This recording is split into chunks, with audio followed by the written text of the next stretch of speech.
कहानी नन्ही चिड़िया और मेहरबान कौवा। एक घना और खूबसूरत जंगल था जहां मुख्तलिफ किस्म के जानवर और परिंदे रहते थे। गर्मी का मौसम था और सभी प्यासे और थके हुए महसूस कर रहे थे। एक दिन अचानक आसमान पर काले बादल छा गए, तेज हवा चलने लगी और फिर जोरदार बारिश शुरू हो गई। जंगल में खुशी की लहर दौड़ गई। प्यासे जानवर पानी पीने लगे, दरख्त खुशी से झूमने लगे और परिंदे बारिश में नहाने लगे। इनमें एक नन्ही सी चिड़िया भी थी जिसका घोंसला एक दरख्त की शाख पर बना हुआ था। बारिश बहुत तेज हो रही थी और आंधी के झोंकों ने उसका घोंसला गिरा दिया। बेचारी चिड़िया बहुत परेशान हो गई।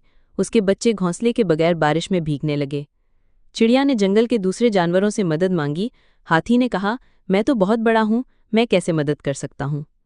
बंदर ने कहा, मैं तो खुद दरख्त पर छुपा हूँ, तुम अपना इंतजाम खुद करो। सब ने उसे नज़रअंदाज कर दिया, लेकिन एक कौवा जो पास ही बैठा था, उसने चिड़िया की हालत देखी और फौरन उड़कर कुछ खुश्क पत्तियां और टहनियां लाया। उसने चिड़िया की मदद से एक नया घोंसला बनाया और चिड़िया के बच्चों को उसमें पनाह दी। बारिश खत्म हुई, सूरज निकला और जंगल फिर से रोशन हो गया। सब जानवर बाहर निकले, लेकिन चिड़िया और कौवा एक दूसरे को शुक्रगुजार नज़रों से देख रहे थे। सबक: मुश्किल वक्त में सब साथ छोड़ सकते हैं, लेकिन असल दोस्त वही होता है जो खामोशी से आपके काम आए। हमेशा दूसरों की मदद करें, चाहे आप छोटे ही क्यों न हों।